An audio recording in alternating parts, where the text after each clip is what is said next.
أعوذ بالله من الشيطان الرجيم. بسم الله الرحمن الرحيم. الحمد لله رب العالمين.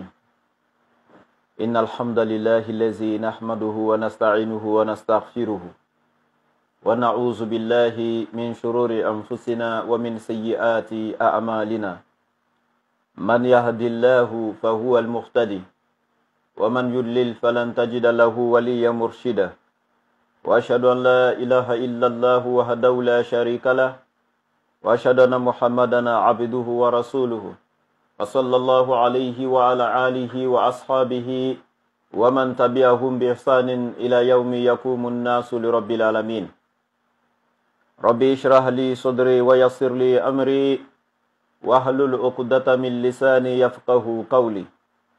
الذين قال لهم الناس إن الناس قد جمعوا لكم فاخشوهم فزادهم إيمان وقالوا حسبنا الله ونعم الوكيل. Alhamdulillah, nous remercions Allah, nous le louons, nous le magnifions. Allah, le créateur des cieux et de la terre, qui nous a permis, alhamdulillah, de vivre ce mois béni de Ramadan. Nous le disons merci, nous l'implorons afin qu'il exauce nos actes de dévotion, nos actes d'adoration, nos prières, nos jeûnes, nos doigts, etc. Qu'Allah nous agrée et qu'il fasse de nous les habitants du paradis. Nous implorons sa miséricorde infinie sur la meilleure des créatures qui est le prophète Muhammad alayhi salatu wassalam, ainsi que tous les membres de sa famille. Alhamdulillah, chers frères et sœurs, je vous lance ici la salutation des habitants du paradis, qui est Assalamu alaikum wa rahmatullahi wa barakatuh. J'espère que vous allez bien, par la grâce d'Allah. Bien, alhamdulillah, on continue aujourd'hui encore avec notre séance d'exégèse des versets du Saint-Coran, qui est le tafsir du Coran, durant ce mois béni de Ramadan 1445. Partagez le direct, mettez les cœurs, partagez le direct. Partagez le direct, mettez les cœurs, c'est très important. Ça, c'est votre participation aussi dans la da'wah. Faites parvenir le message aux autres, même si vous ne pouvez pas prêcher, mais vous pouvez au moins partager pour que d'autres personnes puissent en bénéficier au maximum, Inch'Allah. Bien, donc cette année, nous allons commencer avec la sourate Al-Imran, la famille d'Imran. C'est comme ça chaque année. Voilà, on avait commencé avec la sourate Al-Baqarah. On a fini, alhamdulillah. Cette année, on va continuer la suite avec la sourate Al-Imran, la sourate 3, donc la famille d'Imran. Qu'Allah nous facilite ce travail et qu'il nous donne la force de continuer, Inch'Allah. Bien. A'udhu billahi minash shaitanir rajim. Nous implorons Allah et nous lui demandons, de par sa puissance, de nous éloigner du diable banni ainsi que de ses suppôts. Nous demandons refuge auprès d'Allah. Nous lui demandons sa protection infinie contre le diable et ses suppôts, comme je le dis tantôt, celui qui a été maudit, rejeté, banni par Allah, un ennemi pour les êtres humains, un ennemi manifeste et déclaré. Allah nous demande de le prendre comme ennemi également, de nous retirer de tout ce qui le concerne, de ne pas suivre ses pas, parce que tous ceux qui le suivront, leur récompense à eux ainsi qu'à lui, le jour de Yawmul Qiyamah ne sera rien d'autre que le feu de l'enfer. Wal iyazu billah, qu'Allah nous en préserve. Alhamdulillah. Bismillahir Rahmanir Rahim. Nous commençons ici l'exégèse de la sourate Al-Imran de par le nom d'Allah, le tout miséricordieux, le très compatissant. Il dit Alif Lam Mim. Ici, au premier verset, nous avons 3 lettres. Ces 3 lettres qui viennent d'être lues, Alif, Lam, Mim. Selon la majorité des savants, ces 3 lettres n'ont pas un sens clair, un sens propre. Il n'y a pas un sens bien défini concernant ces 3 lettres alphabétiques. Il y en a plusieurs formes au début de plusieurs sourates du Coran comme ça. Tu verras quelque part où il est écrit Alif Lam Ra. Ici c'est Alif Lam Mim. Quelque part tu vas voir Sod. Quelque part tu vas voir Toha. Quelque part tu vas voir Yasin. Quelque part tu vas voir Nun, etc., etc. Donc il y en a plusieurs formes, plusieurs au début donc des sourates. Mais ici, selon la majorité des savants, ces lettres pourraient être donc certains noms d'Allah, l'acronyme de certains noms d'Allah, comme par exemple le Alif ici, qui veut dire, selon certains savants, Allahu, le Lam, qui veut dire Latifun, et le Mim, Mubin, etc. Ben, tout ça, ce sont donc des suppositions des savants. Mais Allah ou A'lam, c'est Allah seul qui connaît le sens de ces 3 lettres-là. Mais c'est aussi un défi qu'Allah a lancé aux mécréants, ceux qui, au temps du prophète alayhi salatu wassalam, voulaient se faire se montrer comme les savants, les meilleurs, ceux qui connaissent, qui maîtrisaient la langue, l'écriture et tout. Rien ne pouvait donc leur être difficile en ce qui concerne la parole, l'écriture ou quoi que ce soit, voilà, donc à définir, etc. Pour eux, ils pouvaient tout traduire, ils pouvaient tout définir. Ils étaient les maîtres de la langue, etc., etc. Donc Allah a fait descendre donc ces lettres-là pour les confondre. Et personne parmi eux jusqu'à aujourd'hui n'a pu définir le sens de ces lettres-là. Et c'est un défi donc auprès d'Allah face aux mécréants. Donc Allah il dit au verset 2e, Allahu la ilaha illa huwal hayyul qayyum. Il dit Allahu, il commence ici par lui-même son nom. Et c'est le nom propre du créateur des cieux et de la terre. Allahu. Celui qui a créé toutes choses. Le seul véritable Dieu qui n'a pas d'associé. Celui par qui et pour qui tout existe. Celui qui n'a pas été engendré non plus, nul n'est égal à lui. Le Dieu qui ne dort pas, qui ne somnole pas. Celui qui ne goûte pas à la mort, qui n'a ni début, ni interruption, ni fin de vie. Allahu. Celui dont le nom n'a pas de pluriel, n'a pas de singulier, n'a pas de féminin ni de masculin, etc. En fait, c'est le seul, l'unique, même son nom décrit son unicité. À travers son nom, on peut voir son unicité absolue. Tous les autres noms que tu prendras sur la terre, qui ont été attribués à l'Éternel, y compris même celui en français généralisé aujourd'hui, Dieu, Dieu, Dieu. Si on va en matière donc de féminin, on va voir déesse. En matière de masculin, on va voir Dieu. Au pluriel, on met X à la fin, etc., etc. Le seul nom qui n'a ni nombre ni genre, c'est le nom Allah. Parce que Allah, il n'est ni femme ni homme. Il n'est pas plusieurs. Allah est l'unique. Celui qui là où il est et n'est pas associé à quelqu'un. Il n'y avait rien avant lui et après lui il n'y aura rien. Il n'est sorti de rien, rien n'est littéralement sorti de lui. Il n'est ni au sud, ni à l'ouest, ni à l'est, ni au nord. Il n'est ni en haut, ni en bas. Il n'habite aucun endroit géographique quelconque. De là où il est, il ne fait pas jour, il ne fait pas nuit. Il n'est pas assis, il n'est pas adossé. Allah n'est pas suspendu. Il n'est pas lié à quelque chose, il dépend de rien. Il ne mange pas, il ne boit pas, il ne dort pas. Il n'a pas d'enfant. Il n'a pas de compagne. Allah ne se fatigue pas. Il ne se repose pas. Comme certains le pensent, quand on se repose, c'est qu'on se fatigue naturellement.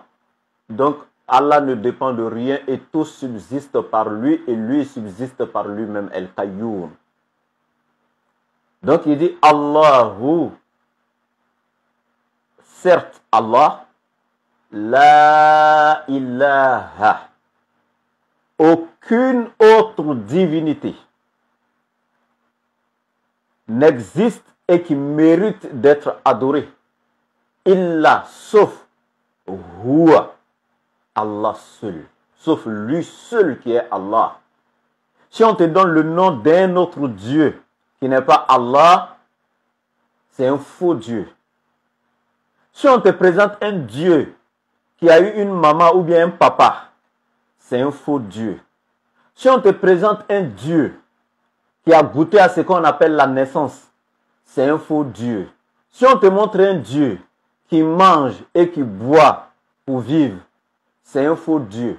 Si on te présente un Dieu qui dépendait des hommes, au point où on le prenait souvent pour aller le protéger, le cacher, etc., qui dépendait de ses parents pour vivre, c'est un faux Dieu. Si on te montre un Dieu qui grandissait et qui croissait en sagesse et en âge, c'est un faux Dieu. Si on te présente un Dieu qui a une fois goûté à la mort, c'est un faux Dieu. Car c'est Dieu qui a créé les cieux et la terre, c'est Dieu qui a créé tout, y compris la mort, et en aucun cas il ne peut être victime de l'œuvre de sa propre création. Même Satan qui l'a créé n'a jamais goûté à la mort. Il n'y a pas sur la terre une seule tombe attribuée à Satan. Donc si Dieu a eu une tombe sur la terre, ce Dieu-là c'est un faux Dieu. Allahu, il est Allah. La ilaha. Aucune autre divinité n'existe et qui mérite d'être adorée. Illa, sauf Huwa, lui, Allah seul. Celui auprès de qui la connaissance de toutes choses se trouve. Celui qui englobe, celui en qui tous les attributs sont... C'est-à-dire que, en fait, il incarne tout. En lui repose toutes choses. Il est tellement immense qu'il n'y a pas de mots. Si vous voyez, on cherche les mots, je cherche les mots, il n'y a pas de mots pour le décrire en fait. Tellement qu'il est immense. Il dépasse l'entendement, le raisonnement. Subhanallah. Aucun cerveau ne peut le cerner. Aucune réflexion ne peut le cerner. Il dépasse tout. Il est au-delà de toute imagination. C'est pourquoi on ne peut dire que ce qu'on pense de lui et ce qu'on sait de lui. Personne ne peut le cerner. Personne ne peut le décrire. Sauf à travers ce que lui-même a voulu nous faire connaître de lui dans sa parole. Il est le créateur. En dehors de lui, point de créateur. Il est l'omnipotent. En dehors de lui, point d'omnipotent. Il est l'omniscient. En dehors de lui, point d'omniscient. Il est l'omniprésent. En dehors de lui, point d'omniprésent. Allah, en dehors de lui, point de divinité qui mérite d'être adoré. Vous voyez, souvent quand on définit la shahada, la ilaha illallah, certains disent point de divinité en dehors d'Allah. Non. Il faut dire point de divinité en dehors d'Allah qui mérite d'être adoré. Là, il n'y a pas de problème. Mais tu dis tout simplement point de divinité en dehors d'Allah. Non. Il y a des divinités qui existent, certainement. Il n'y a pas de débat. Il y a des divinités. Mais est-ce que ces divinités-là sont les véritables divinités? Est-ce que ces vérités-là, ces divinités que vous adorez, que ce soit les morceaux de bois que vous adorez, toutes ces fausses divinités, toutes ces créatures qui ont été divinisées par les êtres humains, est-ce que ces divinités-là sont les créateurs des cieux et la terre? Est-ce la véritable divinité? Non. C'est pourquoi même dans les livres antérieurs, les peuples qui sont passés, l'Éternel a envoyé ses prophètes en disant, oui, les divinités que ces peuples adoraient, dites-leur d'arrêter d'adorer ces fausses divinités et d'adorer le véritable. Noah alayhi salam Noé, il est allé à son peuple en leur disant, adorez Allah et n'adorez pas ces fausses divinités que vous adorez. Ibrahim alayhi salam a été envoyé, le père de la foi et du monothéisme, allait dire à son peuple d'adorer le véritable Dieu et de se détourner de toutes les autres divinités. Et le prophète Mohammed, lorsqu'il est venu, il y avait plus de 360 et quelques idoles dans la Kaaba, et il a appelé son peuple à se détourner de l'adoration de toutes ces fausses divinités en s'orientant vers la seule et unique véritable divinité, la divinité du monothéisme pur, créateur des cieux et de la terre. Donc du coup, il y a certes des divinités, mais ce ne sont tous que des divinités subalternes, et il y a un seul véritable Dieu au-dessus de toutes ces fausses divinités, celui-là seul qui mérite l'adoration. El Hayyu, il est le vivant, celui qui ne meurt pas. Wa tawakkal ala al-hayy allazi la yamut. Si on doit se confier en un vivant qui ne meurt pas, c'est Allah. Si on doit placer toute notre entière confiance en un vivant qui ne meurt pas, c'est Allah seul. El Hayyu. Donc si toi tu as eu une divinité qui peut goûter à la mort ou qui a déjà goûté à la mort, ce n'est pas Allah. Ce n'est pas le véritable Dieu parce que lui ici, il est El Hayyu, le vivant, celui qui ne meurt pas. El Qayyum, il subsiste par lui-même. El Qayyum, celui qui subsiste par lui-même. Il ne dépend de rien.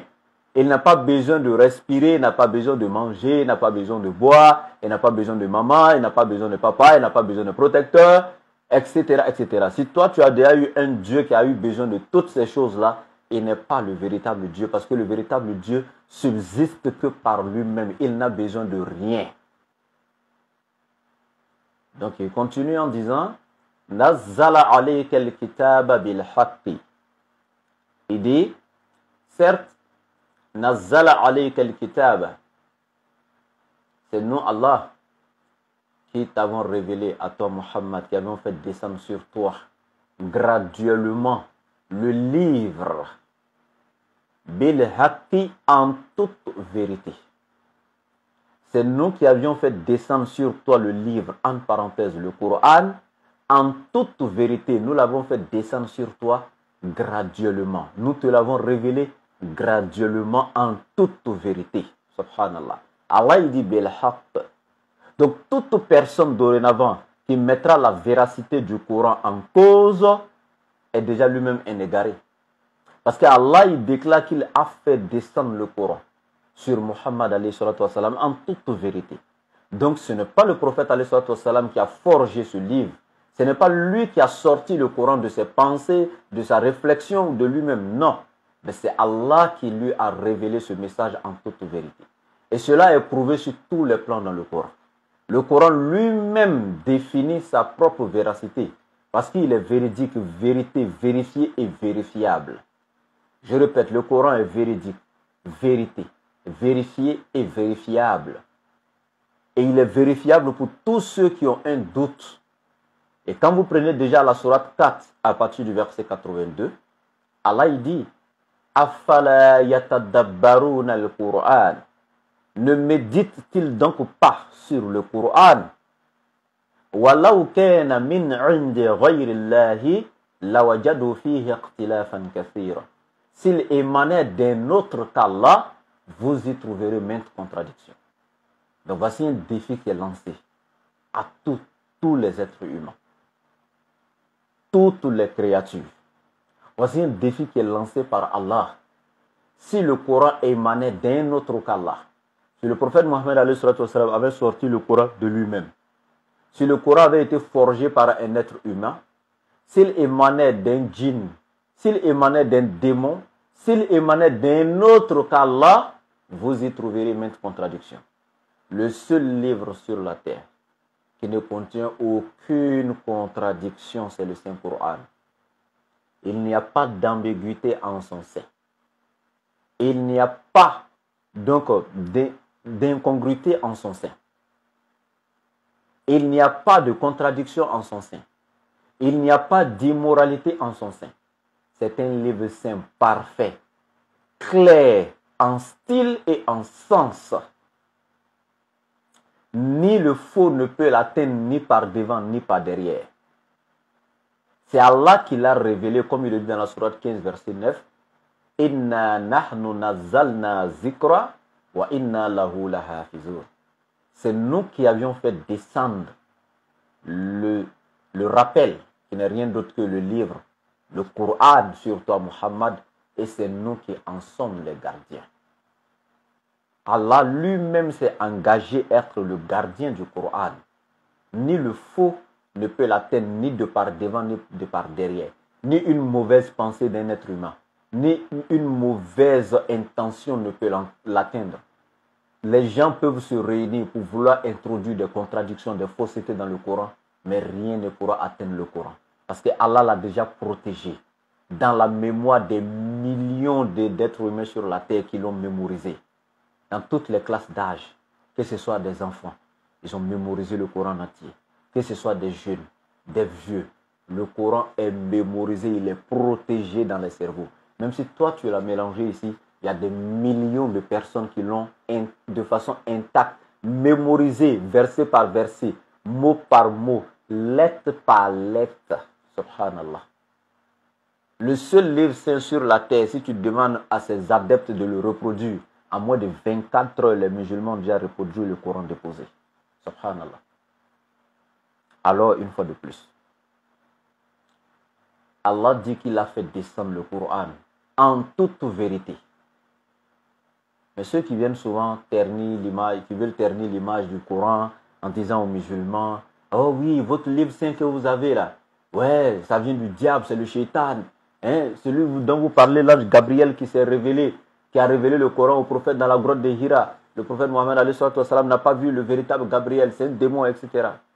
Mais si c'était le diable qui était la source de la révélation du Coran, est-ce que un verset dans la Bible ne va pas nous rafraîchir la mémoire? Lorsque les scribes et les pharisiens sont venus voir Nabi Isa alayhi salam, le fils de Marie, Jésus, et qu'ils lui ont dit, c'est par le démon que tu chasses les autres démons. Par l'aide du prince des démons qui est Béelzébul. C'est par son aide que tu chasses les démons. Jésus va leur répondre avec sagesse en disant, si Satan s'élevait contre Satan, comment est-ce que son royaume subsisterait? Je répète, Jésus leur répond, si c'est par le prince des démons que je chasse les démons, c'est-à-dire si Satan me permet de chasser Satan, si Satan s'élevait contre Satan, comment son royaume subsisterait-il? Alors si le Coran est une œuvre du diable, pourquoi ce même Coran condamnerait-il le diable?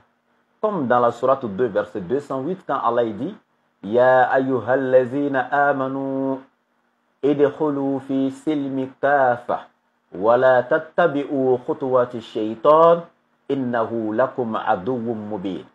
Allah dit oh vous les croyants, entrez totalement dans ma paix, entrez totalement dans l'islam. Ne rentrez pas en mi-partie mais totalement. Et Allah dit wala tattabi'u khutuwati shaytan. Et ne suivez pas les pas du diable. Ne le suivez pas. Car il est pour vous un ennemi déclaré.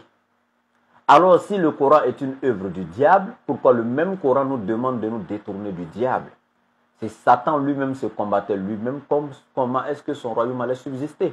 La même question de Jésus, on leur repose cette même question.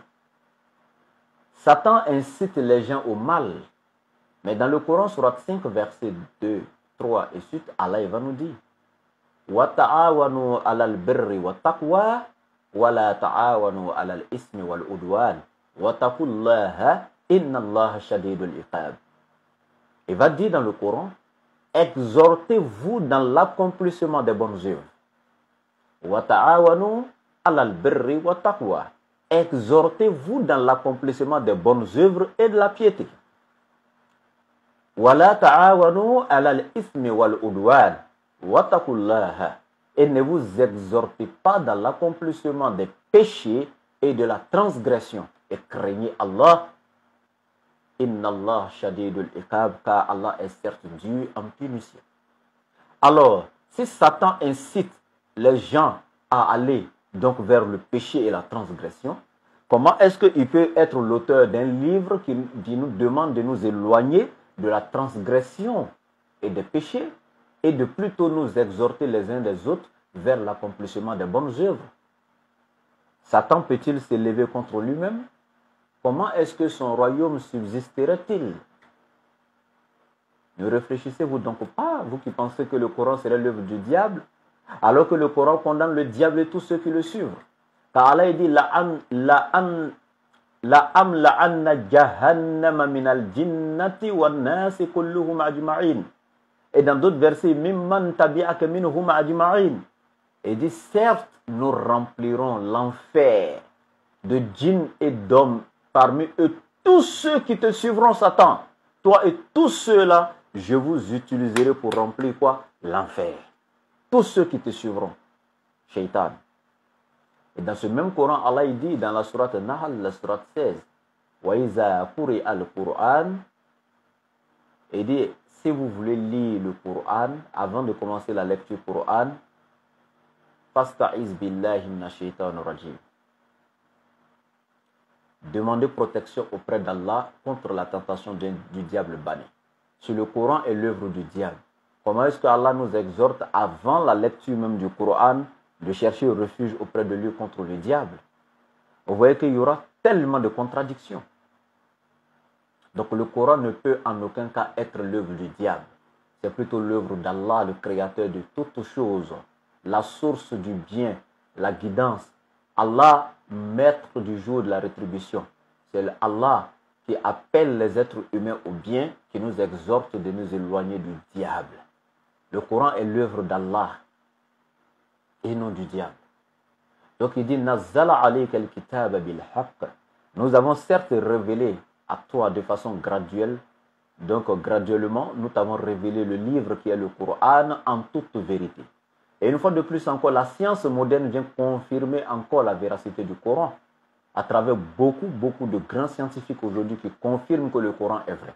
Nous avons vu les grands scientifiques de notre ère, comme les commandants Cousteau, etc., qui sont convertis à l'islam parce qu'ils ont découvert que le Coran, en ce qui concerne l'océanographie, le Coran a dit vrai. Et lui, il était un grand sous-marin, il a fait des recherches, il a rendu la véracité du Coran, il a accepté le message de l'islam et il s'est converti à l'islam. Que ce soit sur le plan de la géologie, le plan de l'astrologie, le plan de l'astronomie, le plan de l'océanographie, le plan donc de, comment on appelle, en fait sur tous les plans en fait, voilà, que ce soit sur tous les plans, tout ce que la science aujourd'hui moderne démontre. Vous allez m'excuser, hein, aujourd'hui la santé c'est pas ça. Si vous voyez mon tempérament, je suis un peu froid là. La santé c'est pas ça. Je suis pas vraiment concentré, mais on va aller tout doucement avec, Inch'Allah. Donc sur tous les plans, le Coran est vérité et vérifié et vérifiable. Pour tous ceux qui veulent des preuves, scientifiquement cela est prouvé sur tous les plans. Le Coran est la parole d'Allah et la vérité du Coran est prouvée et il y a assez de preuves scientifiques qui le confirment aujourd'hui. Que ce soit tout ce que vous avez sur l'embryologie, etc. Toutes ces choses-là, le Coran détaille tout. Alhamdulillah. Et Allah continue en disant Musaddiqan lima bayna yadayhi.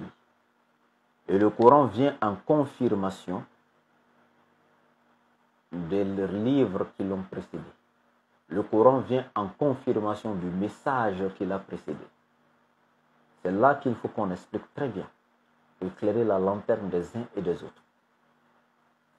Et avant de rentrer dans ces détails, quand souvent je vous dis que la santé c'est pas trop ça, je suis quelqu'un de très maladif, alhamdulillah, tout ce qu'Allah fait est bon.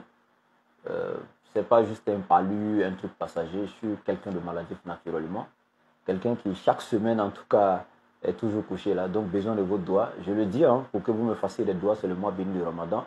J'ai besoin de vos doigts, surtout pour la santé, pour qu'Allah me donne la force de continuer, Inch'Allah, la da'wah dans son sentier. Donc, je vous confie cette mission-là, tous ceux qui nous suivent à travers le monde. Faites beaucoup de doigts pour moi. C'est la seule chose dont j'ai véritablement besoin aujourd'hui. J'ai besoin de doigts, vraiment j'en ai besoin, surtout pour la santé. Faites beaucoup de doigts pour moi, Inch'Allah. Donc ici, Allah a dit, le Coran a été révélé bil haqi en toute vérité, musaddiqan en confirmation lima bayna yadayhi du message, donc ou des livres qui l'ont précédé. Et certains prennent ce passage-là dans le Coran pour dire, ah oui, mais les musulmans, mais vous dites que il y a beaucoup de livres qui ont précédé le Coran, comme la Bible par exemple. Vous dites que la Bible n'est pas la parole de Dieu, mais Allah il dit qu'il a fait descendre le Coran pour nous confirmer la Bible. Non. Retenez ceci, c'est l'exégèse que nous faisons aujourd'hui, le tafsir. Donc ici, on détaille chaque verset coranique, chaque mot sera détaillé afin de parvenir à une compréhension parfaite.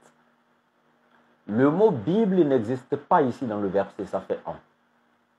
Et Allah il dit, Nazzala alayka al-kitaba bil-haqqi, c'est nous qui avions fait descendre sur toi le Coran, à toi Muhammad, graduellement, bil-haqqi, en toute vérité, musaddiqan, en guise de confirmation, lima bayna yadayhi, de ce qui l'a précédé comme message. Et non la Bible, le message qui a précédé le Coran. Et non la Bible. L'évangile qui a été révélé à Sayyidina Isa alayhi salam, cet évangile a certes précédé le Coran. La Torah qui a été révélée à Moussa alayhi salam, cette Torah a certes précédé le Coran. Le Zabour qui a été révélé à Sayyidina Daoud alayhi salam, a certes précédé le Coran. Et non la Bible. La Bible n'a pas précédé le Coran. Je répète, et j'assume et je pèse mes mots. La Bible n'a pas précédé le Coran, mais c'est plutôt l'Injil, l'évangile révélé à Isa alayhi salam qui a précédé le Coran. Et certains viennent encore dire, ah oui, bon ok, quand vous dites que c'est l'évangile qui a précédé le Coran et non la Bible, bon, montrez-nous l'évangile aujourd'hui. Où est l'évangile qui a été révélé à Isa alayhi salam? La sourate 2, verset 75 vous a répondu en disant que les gens du livre ont falsifié la parole d'Allah sciemment. Ont falsifié une partie de la parole d'Allah sciemment révélée au prophète avant Muhammad alayhi salam. Et Jésus l'avait déjà prophétisé dans l'évangile de Matthieu. L'ennemi viendra s'aimer livré dans le champ de blé. Donc, même Jésus lui-même avait déjà prophétisé que la parole qu'il enseigne serait falsifiée après son départ. Pourquoi nous disons que la Bible n'est pas cet évangile-là? D'abord, quand on parle de Bible, même chez les chrétiens, ils seront d'accord avec nous, les théologiens chrétiens, les vrais pasteurs savent que la Bible vient du mot tabiblia en grec qui veut dire bibliothèque. Donc, beaucoup de livres rassemblés. Et donc, la Bible est divisée en deux grandes parties. Il y a l'Ancien Testament et le Nouveau Testament. Et l'Ancien Testament encore est divisé, lui seul encore est divisé en trois grandes parties, qu'on appelle le Tanakh. Le Tanakh, la première partie, c'est la Torah. La Torah qui est composée de 5 livres, appelés en d'autres termes le Pentateuque, le livre de la Genèse, de l'Exode, de Lévitique, de Nombre et de Deutéronome. Voici les 5 livres qui forment le Pentateuque dans l'Ancien Testament. Et donc, la deuxième partie du Tanakh, c'est les Nevihim, les livres des prophètes dans l'Ancien Testament, comme les livres de Jérémie, les livres d'Ézéchiel, les livres d'Ésaïe, les livres des prophètes. Et après la troisième partie donc, du Tanakh, on a les Ketuvim, les livres historiques, les récits, etc., etc. Donc voici comment l'Ancien Testament est divisé en 3 grandes parties. La Torah, les Nevihim et les Ketuvim. Et là, vous verrez beaucoup de livres. Mais quand vous venez encore dans le Nouveau Testament, lui aussi, il est subdivisé en plusieurs. Il y a d'abord 4 évangiles canoniques. 4 évangiles. Alors que le Coran ne parle que d'un évangile. L'évangile et non les évangiles. Alors que déjà dans le Nouveau Testament, il y a eu 4 évangiles qui ont été retenus par l'Église. Mais ça, c'est ce qui a été retenu. Sinon, il y a encore plus de 80 et quelques évangiles qui ont été considérés comme apocryphes. L'évangile de Marie, l'évangile de Thomas, l'évangile de Jésus, l'évangile de Barnabé, il y a l'évangile de plein. Il y a plein d'évangiles qui ont été considérés par l'Église comme des évangiles apocryphes. Mais il y a eu 4 évangiles canoniques qui ont été retenus pour mettre dans le Nouveau Testament. L'évangile selon Matthieu, l'évangile selon Marc, l'évangile selon Luc et l'évangile selon Jean. Et après ces 4 évangiles, vous verrez les actes des apôtres. Après ça, vous verrez maintenant les épîtres de Paul, les lettres de Paul, vous verrez les épîtres de Pierre, de Jean, de Jacques, etc., etc. Donc tout ça, c'est une grande bibliothèque depuis l'Ancien Testament jusqu'au Nouveau Testament, des livres écrits par les êtres humains. L'évangile de Luc, Luc chapitre 1, verset 1, Luc même te dit que lui, il a fait des recherches auprès des gens et il a mis toutes ces informations qu'il a pu recevoir des gens par écrit. C'est ce qui a formé lui son évangile. Ça n'a rien à voir avec une révélation de Dieu. Et aujourd'hui, les grands théologiens chrétiens sont unanimes que effectivement, la Bible a plus de 40 auteurs. Je répète, la Bible a plus de 40 auteurs qui l'ont écrite dans l'espace et dans le temps. La Bible a été écrite par plus de 40 auteurs qui l'ont rédigée dans l'espace et dans le temps. Donc quand Allah dit que le Coran est venu confirmer les livres révélés avant, il ne parle pas de la Bible. La Torah qui a été révélée à Moussa, le Zabour qui a été révélé à Daoud alayhi salam, l'Injil qui a été révélé à Isa alayhi salam, voici ces livres-là qui sont reconnus que le Coran vient confirmer parce qu'eux, ils ont été révélés et à des prophètes bien précis. Mais la question qu'on se pose, si la Torah a été révélée à Moussa, l'Injil à Isa, le Zabour à Sayyidina Daoud, la Bible a été révélée à qui? Question. La Bible, elle a été révélée à quel prophète? Et aujourd'hui, pour éclairer votre lanterne, sachez que les livres qui ont été révélés, quand on parle de Kutubus Samawi, il y a les livres descendus du ciel. Sachez qu'il n'y a pas que les 4 livres-là qui sont toujours cités généralement. Il y a eu près de 104 livres révélés. 104 livres révélés. Vous pouvez voir ça dans les grands livres historiques musulmans, comme par exemple les Qasas al-Anbiya d'Ismaël Ibn Kassir, voilà, etc. Et beaucoup d'autres documents islamiques qui confirment cela, beaucoup de savants. Il y a eu 104 livres révélés. 1. Le fils de Sayyidina Adam, le premier fils c'était Kabil, appelé Caïn. Le deuxième c'était Abil, appelé Abel. Le troisième c'était Sisa, appelé Seth. Bien, donc lorsque Caïn a tué son frère Abel, quand Kabil a tué son frère Abil, Allah a donné comme héritier à Sayyidina Adam alayhi salam un autre fils qui était Sisa. Et ce Sisa a reçu 50 livres, 50 brochures, 50 volumes, lui seul. Et après lui, des générations après, il y a eu le temps d'Enoch qui est appelé Sayyidina Idris alayhi salam. Celui de qui Allah parlait dans la sourate Maryam wa rafa'nahu makanan aliyya waskuru fil kitabi Idris. Donc, Idris alayhi salam, lui, il a reçu 30. Donc, plus les 50 de Sisa, ça fait combien? Ça fait déjà 80. Et avant Moussa alayhi salam, au temps d'Ibrahim alayhi salam, lui, il a reçu aussi des feuillets, il a eu 10 volumes. Plus les 80, ça fait déjà 90. Ibrahim a eu 10 volumes. Moussa alayhi salam a eu aussi 10 volumes. Mais ça n'a rien à voir avec la Torah. Ça, c'était avant la révélation de la Torah. Ibrahim a eu 10. Après lui, Moussa alayhi salam, quand il est venu, il a reçu 10 qui n'ont rien à voir avec la Torah. Donc, Ibrahim, c'est 10 plus les 80, ça fait 90. Les 10 de Moussa encore, ça fait 100. Et vous verrez à la fin de la sourate,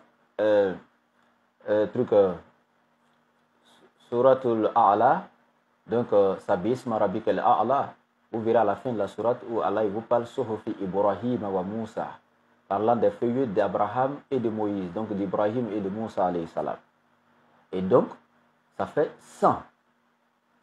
Et c'est après que Pharaon ne soit englouti dans la mer, lorsque lui et son peuple ont été engloutis par l'eau. C'est après la mort de Pharaon que la Torah a été révélée à Moussa alayhi salam. Et comme Allah le confirme dans la sourate Al-Qasas. Donc, il dit, c'est après avoir anéanti Pharaon et ses gens, donc son armée, Ba'ada ma ahlakna al-qurun al-ula. Après avoir détruit donc Pharaon et son peuple, c'est après ça que Allah a révélé donc la Torah à Moussa alayhi salam. Et après la Torah, le Zabour à Daoud alayhi salam. Après le Zabour, l'Injil à Isa alayhi salam. Et le Coran au prophète Muhammad sallallahu alayhi wa sallam. Maintenant, je réponds ici à la question que je disais tantôt. Maintenant, quand on dit que le Coran n'est pas venu confirmer la Bible, mais plutôt l'évangile, le Zabour et la Torah. Ils vont te dire, mais où est l'évangile aujourd'hui? Mais c'est bien. Si on te dit, mon frère, voici un livre tiens, on te confie le livre. Tu as pris le livre, tu ouvres le livre et tu vois certains passages dedans qui ne te plaisent pas. Tu tires ces passages-là, tu enlèves et tu écris d'autres passages, tu introduis dans le livre. Et quand le propriétaire du livre vient et puis il dit, le livre-ci a été falsifié parce que ce n'est pas mon message, ce n'est pas comme ça que je l'avais donné. Et maintenant, toi, tu viens, tu dis, voici, tu dis, le livre-ci a été falsifié et le vrai que tu m'avais donné. Mais c'est toujours le vrai. Mais seulement le problème, c'est que ce vrai qui est là, c'est le contenu là, le message là que toi, tu as changé. Tu as sorti des choses dedans, tu as introduit des choses que tu as ajoutées, hein, donc pour soutenir tes désirs, etc. Donc, quand vous venez nous poser la question, où est le véritable évangile alors? Mais on te dit qu'il a été falsifié, tu me demandes encore le véritable. Il a été falsifié. Celui qui l'avait révélé à Isa alayhi salam, c'est lui qui dit que cela a été falsifié. Et Isa même qui l'avait reçu avait déjà prophétisé qu'après lui, l'ennemi viendrait s'aimer livrer dans le champ de blé. Et Paul même vient confirmer ça dans beaucoup d'écrits là-bas, dans ses épîtres. Comme dans 1 Thessaloniciens chapitre 5 à partir du verset 28, Paul même demande d'examiner les Écritures et de retenir ce qui est bon. Et quand on te dit déjà examine et retiens ce qui est bon, c'est qu'il y a ce qui est mauvais dedans. Si tout était bon, pourquoi on te demande d'examiner alors? C'est qu'il y a un problème. Donc, ici, pour qu'on soit une fois de plus clair, quand Allah dit Nazzala alayka al-kitaba bil haqq, il t'a été révélé graduellement, donc le livre, le Coran, en toute vérité, Moussa Dikan, qui est venu en confirmation, lima bayna yadeya du message ou des livres qui l'ont précédé. Wa anzala taurata, maintenant Allah va citer les noms maintenant des livres qui ont précédé le Coran. Pour montrer que ce n'est pas la Bible. Allah lui-même va préciser. Wa anzala taurata, et dit, comme il a révélé et Taurat, la Torah, wal Injil et l'évangile. Comme il a révélé la Torah et l'évangile. Il n'a pas dit les évangiles, il dit et l'évangile. Et donc, je répète encore, le Coran est venu en confirmation des livres qui l'ont précédé, qui n'est pas la Bible. Et Allah va citer quel livre? La suite du verset dit Wa anzala taurata wal injil. Donc le Coran est venu en confirmation de la Torah et de l'évangile qui ont été révélés avant lui. Et cette Torah et cet évangile qui ont été révélés avant le Coran, comme Allah a précisé maintenant, Allah a dit Min qablu huddal linnas. Avant la révélation du Coran, ce sont ces livres-là qui étaient guides pour les hommes sur la terre. Au temps de Moussa alayhi salam, c'est la Torah qui était guide pour les gens sur la terre. Au temps de Isa alayhi salam, c'est l'Injil, l'évangile qui était guide pour les hommes sur la terre également. Donc Allah dit min qabilu hudal linnas. Donc ce sont ces livres-là qui étaient guides pour les êtres humains sur la terre. Maintenant, ce qui veut dire, et aujourd'hui, c'est quel livre qui doit être guide pour les gens? C'est le Coran.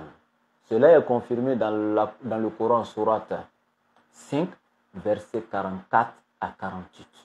Le Coran est descendu aujourd'hui pour prévaloir sur la Torah et l'Évangile, et c'est lui qui est aujourd'hui lumière et guide pour les êtres humains. Donc pour tous ceux qui pensent que s'ils suivent les enseignements de Jésus aujourd'hui, ils vont aller au paradis, qu'ils sachent que s'ils doivent suivre les enseignements de Jésus, ils devront forcément être musulmans.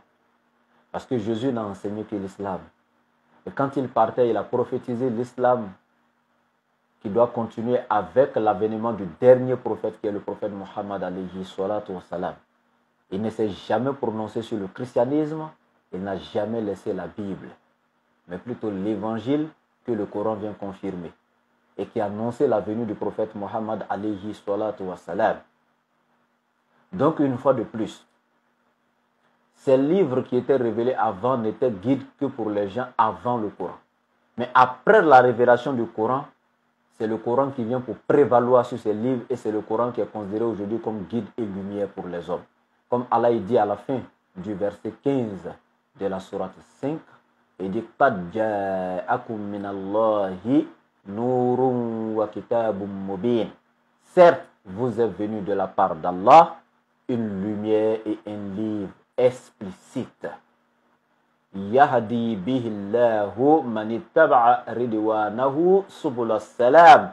Et par ce livre-là qui est le Coran, Allah guide ceux qui cherchent son agrément sur le chemin de la paix. Donc c'est ce livre-là, le Coran, qui est guide aujourd'hui pour les êtres humains. Donc Allah dit min qablu huddal linnas.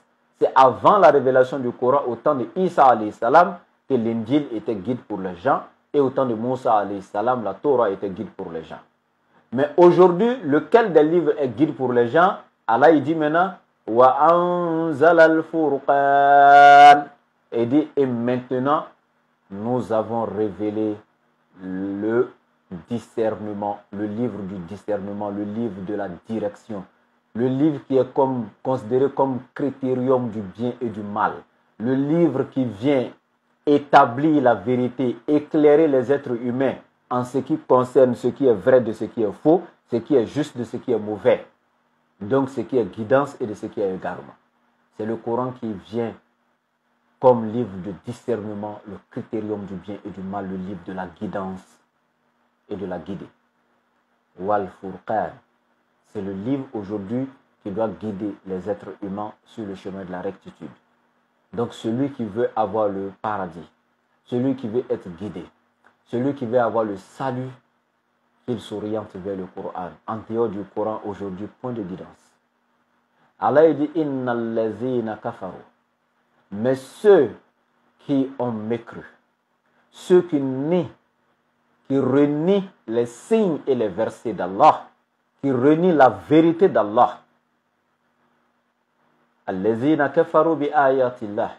Ceux qui rejettent le message d'Allah, qui rejettent ses versets et qui renient ses signes. Lahum azabun shadid. Ceux-là n'auront rien d'autre qu'un châtiment douloureux. Un châtiment terrible. Un châtiment dur. Donc Allah a déjà établi la vérité. Le Coran est venu confirmer les livres qui l'ont précédé. Il a précisé quel livre? Est-ce la Bible? Non. La Torah a révélé à Moussa alayhi salam et l'Évangile. Tel qu'il le dit, wa anzala tawrata wal injil. Et il précise encore ces deux livres encore, min qablu hudan linnas. C'est avant la révélation du Coran que ces livres-là étaient guides pour l'humanité. Mais wa anzala al-furqan. Maintenant, c'est le Furqan, le livre du discernement, qui a été révélé comme guide pour les êtres humains, qui est le Coran. Maintenant, c'est le Coran qui doit être suivi. C'est lui qui est guide et orientation pour l'humanité aujourd'hui. Et Allah, il dit, innal lazina kafaru bi ayatillah.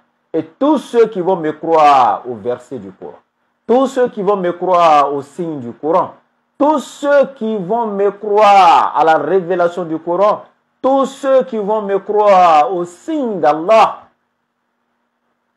Allah, il dit, lahum azabun shadid. Et n'auront rien d'autre qu'un châtiment douloureux et terrible. Wallahu azizun. Allah est un Dieu, est le Dieu puissant. Zuntikam, celui qui est redoutable quand il sévit. Quand Allah sévit, il est redoutable.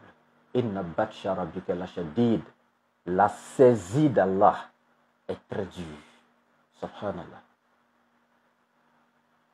Alors, à cause de la santé, nous allons nous arrêter là aujourd'hui, Inch'Allah, au 4e verset. Et on va continuer prochainement, tout doucement, jusqu'à la fin du mois de Ramadan. C'est très important d'écouter le Coran. C'est très important d'écouter le message. C'est très important. Parce que vous savez, le prophète alayhi salam nous dit, lorsque le Coran est récité, vous qui l'écoutez avec beaucoup d'attention, vous qui l'écoutez attentivement, avec concentration et respect, Allah pardonne tous vos péchés durant la séance où vous écoutez le Coran. C'est-à-dire, quand tu es assis comme ça, tu écoutes le message d'Allah avec beaucoup d'attention, avec foi, avec crainte, avec beaucoup de concentration. Pendant que tu écoutes le message, tes péchés ne font que tomber comme la pluie qui descend du ciel, qui tombe du ciel. Tes péchés ne font que tomber comme ça, subhanallah. Et chaque lettre du Coran, chaque lettre d'alphabet qui est lue, le prophète nous enseigne que pour chaque lettre, tu as 10 mérites. Et il dit, quand il dit chaque lettre, ça ne veut pas dire alif, la, mim. Non. Alif fait 10 mérites, lam fait 10 mérites, mim fait 10 mérites. Non, alif, la, mim, ça fait 30 mérites pour l'écoute du Coran. Et celui qui lit, pour chaque lettre, il a 10 mérites. Toi qui écoutes, pour chaque lettre écoutée, tu as les 10 mérites également. Imaginez-vous depuis que j'ai commencé, combien de lettres j'ai lues et combien de mérites vous avez eu. Vous qui écoutez, combien de mérites moi j'ai eu, moi qui lis. C'est très important. Et encore, il nous dit, alayhi salatu wassalam, que le Coran intercédera le jour de Yawmul Qiyamah pour ceux qui le lisaient. Et aussi pour ceux qui l'écoutaient, bien sûr. Le Coran va intercéder le jour de Yawmul Qiyamah. Donc, mes frères, c'est très important. Non seulement en l'écoutant, il nous enseigne, il nous éduque, il nous fait pardonner nos péchés et il nous élève en valeur, en degré auprès de notre Seigneur. Il ne fait que alourdir la balance de nos bonnes actions.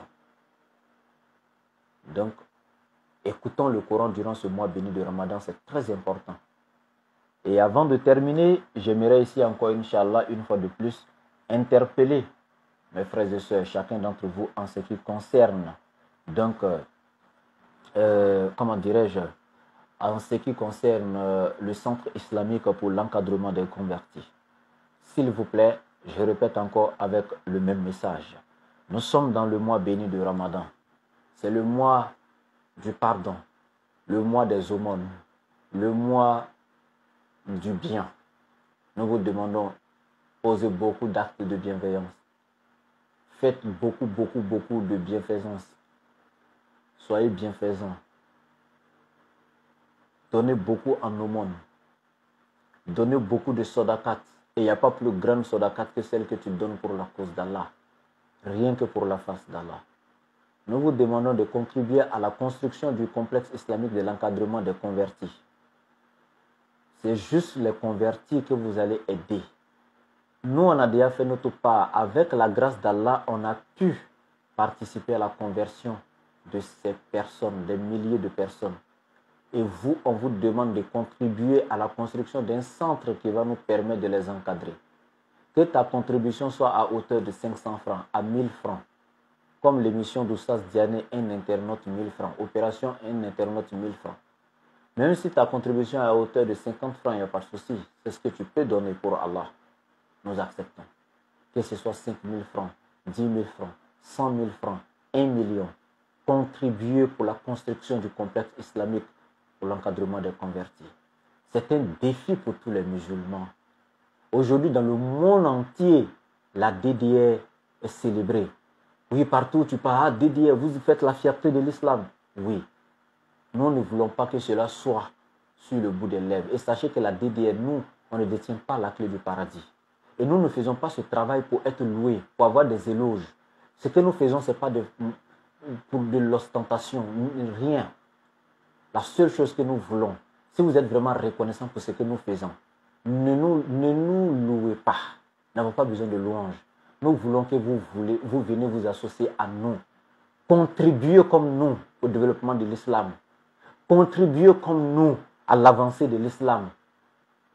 Si Allah ne vous a pas donné la connaissance, le peu qu'il vous a donné en matière de moyens financiers, contribuez, que ce soit à hauteur de 500 000 francs, 5 000, 10 000, aidez-nous à réaliser cet édifice-là, à construire ce complexe-là pour l'encadrement des convertis. Ce n'est pas les éloges qui nous intéressent. Parce que le meilleur des croyants, c'est celui qui désire pour son frère ce qu'il désire pour lui-même. Et le prophète alayhi salam l'a dit, La yakmulu lil mar'il iman hatta yuhibba li akhi ma yuhibbu li nafsi. Nul parmi vous n'aura une foi parfaite et complète s'il ne désire pas pour son frère ce qu'il désire pour lui-même. Alors, si nous, membres de DDR, nous désirons le salut pour nous, nous désirons être ceux qui allons soulever le drapeau, l'étendard de l'islam dans le monde, nous désirons, c'est la même chose pour vous. Qu'attendez-vous pour vous associer à nous, pour contribuer à cela, afin que le jour de Yawmul Qiyamah, nous puissions récolter le salaire et le mérite de cette récompense de tout ce grand travail-là ensemble. S'il vous plaît. aidez-nous à contribuer. Donc ici, pour ceux qui veulent participer en faisant des dons, voici le plus 225, le 07 47 32 04 55. C'est un numéro Orange Money. Je répète, le plus 225, le 07 47 32 04 55. Orange Money et Wave. Je donne encore le plus 225, le 05 05 40 86 85. MTN Money et Wave ici également.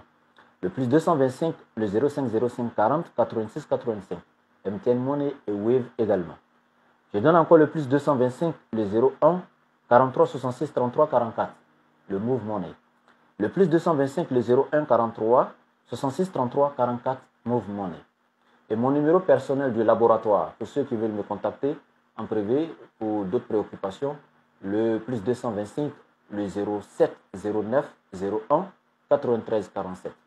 Le plus 225, le 07 09 01 93 47.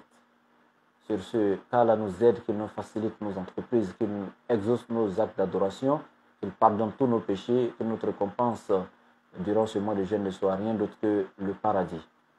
Vraiment, faites beaucoup de doigts pour ma santé, j'en ai besoin. Sur ce, assalamu alaikum wa rahmatullahi wa barakatuh.